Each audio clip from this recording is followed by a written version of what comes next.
आज सबकी नज़र एक तारीख पर टिकी हुई है। उम्मीद है कि वेस्ट बंगाल का पहला फाइनल इलेक्टोरल रोल पब्लिश होगा आफ्टर स्पेशल इंटेंसिव रिवीजन। और इसी बीच हवा में एक बड़ा सवाल घूम रहा है कि क्या सच में लगभग 1 करोड़ से ज़्यादा लोगों का नाम वोटर लिस्ट से हटने वाला है। क्या ये सिर्फ एक रूटीन क्लीन अप है या डेमोक्रेसी के दिल पर एक बड़ा झटका। तो चलिए पूरी कहानी को समझते हैं। सुप्रीम कोर्ट से लेकर पॉलिटिकल बैटलफील्ड तक क्या चल रहा है। Hello law lovers and justice seekers, welcome to law Chakra. हम आपके लिए लेकर आए हैं कुछ बहुत ही exclusive. Introducing law Chakra prime membership, जो आपको देगा exclusive access like never before. बनिए लॉ चक्रा की प्राइम मेंबर और अनलॉक कीजिए full potential of legal knowledge. अभी ज्वाइन कीजिए। अब वेस्ट बंगाल के सीएम ममता बनर्जी ने रिसेंटली एक ऐसा स्टेटमेंट दिया जिसने पॉलिटिकल टेम्परेचर बढ़ा दिया था।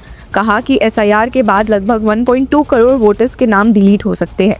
उनका सीधा आरोप था कि पहले फेज में 58 लाख नेम्स हटा दिए गए और अब लॉजिकल डिस्क्रिपेंसी के नाम पर और लोगों को क्वाइटली एक्सक्लूड किया जा रहा है। जिसके बाद उन्होंने कहा कि if we assume that 20 lakh voters have died then the names of about 1.2 crore people will be excluded from the voter list. अब ये सिर्फ नंबर्स नहीं है, ये 1.2 करोड़ लोगों की पॉलिटिकल आइडेंटिटी का सवाल है।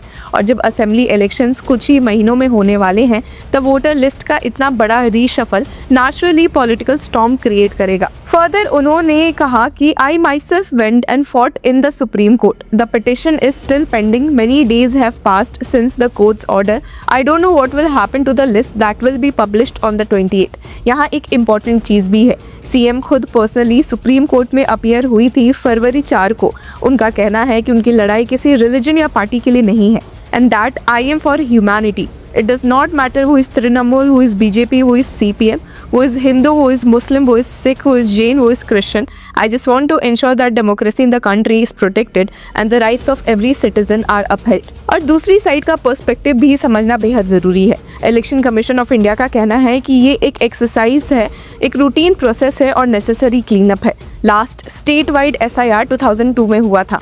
ड्राफ्ट रोज जो दिसंबर 16 को पब्लिश हुए उनमें इलेक्टोरेट 7.66 करोड़ से घटकर 7.08 करोड़ हो गए। 58 लाख नेम डिलीट हुए due to death, migration, duplication या अनट्रेसेबिलिटी। और ईसीआई का कहना है कि अपडेटेड लिस्ट में सभी 7.08 करोड़ नाम अपीयर करेंगे, लेकिन कैटेगराइज्ड होंगे एज अप्रूव्ड, डिलीटेड और अंडर एजुडिकेशन। अब इस पूरे प्रोसेस पर ट्रस्ट डेफिसिट की बात भी सुप्रीम कोर्ट में उठ चुकी है। फरवरी 20 को सुप्रीम कोर्ट ने हाईलाइट किया कि वेस्ट बंगाल गवर्नमेंट और ईसीआई के बीच ट्रस्ट डेफिसिट नजर आ रहा है। कोर्ट ने कलकत्ता हाई कोर्ट को कहा कि जुडिशियल ऑफिसर्स अपॉइंट किए जाए जो एसआईआर रिलेटेड क्लेम्स और ऑब्जेक्शंस प्रोसेस करें। इस बीच एक और ट्विस्ट आ गया।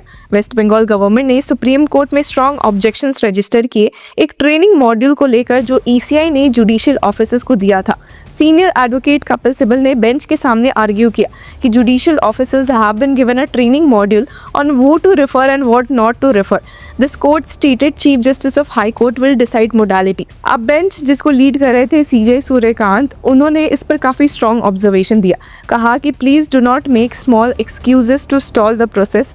This has to end. Let judicial officers work, they will work independently. और बेंच में बैठे जस्टिस जयमाल्या बागची ने भी क्लियर कर दिया कि our order is clear as a daylight and ECI instructions can not override our orders. अब senior advocate Kapil Sibbal का कंसर्न ये भी था कि जुडिशियल ऑफिसर्स को ईसीआई से इंस्ट्रक्शंस मिल रहे हैं कि कौन सा सर्टिफिकेट एक्सेप्ट करना है और कौन सा नहीं।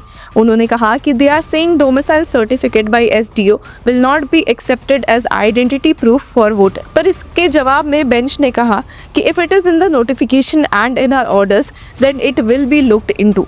एक और सीरियस एलिगेशन ये था कि स्टेट के चीफ सेक्रेटरी को भी क्रेडेंशियल्स प्रूव करने के लिए समन किया गया था और उनका वोटिंग राइट टेम्परली अफेक्ट हुआ है। सीनियर एडवोकेट कपिल सिब्बल ने कहा कि her own voting right was taken, लेकिन कोर्ट ने उस दिन कोई फ्रेश डायरेक्टिव इशू नहीं किया। जस्टिस बागची ने एक इंटरेस्टिंग ऑब्जर्वेशन दिया कि to the extent where we went we have almost evacuated the state judiciary. मतलब इतने ज़्यादा जुडिशियल ऑफिसर्स एसआईआर में लगा दिए गए हैं कि नॉर्मल जुडिशियल वर्क इम्पैक्ट हो रहा है। अब सुप्रीम कोर्ट ने क्लीन डायरेक्शन दिया कि वोटर लिस्ट फरवरी 28 को पब्लिश होगी, लेकिन सप्लीमेंट्री लिस्ट नॉमिनेशंस तक कंटिन्यूअस बेसिस पर पब्लिश हो सकती है।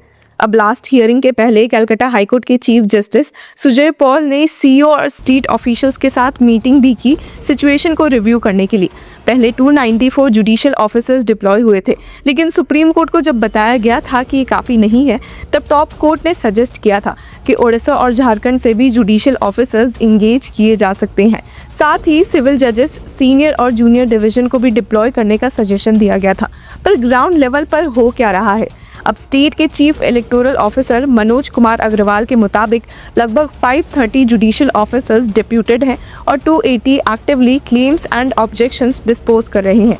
OTP एक्सेस क्रिएट किया गया है डेटाबेस के लिए। सेंट्रल आर्म्ड पुलिस फोर्सेस भी फरवरी 28 तक स्टेट में पहुंच जाएंगे। लगभग 480 कंपनीज 2 फेज में डिप्लॉय होंगी मार्च 10 तक एज कॉन्फिडेंस बिल्डिंग मेजर्स। अब ये सब इम्पोर्टेंट क्यों है? क्योंकि West Bengal assembly elections next few months में एक्सपेक्टेड है।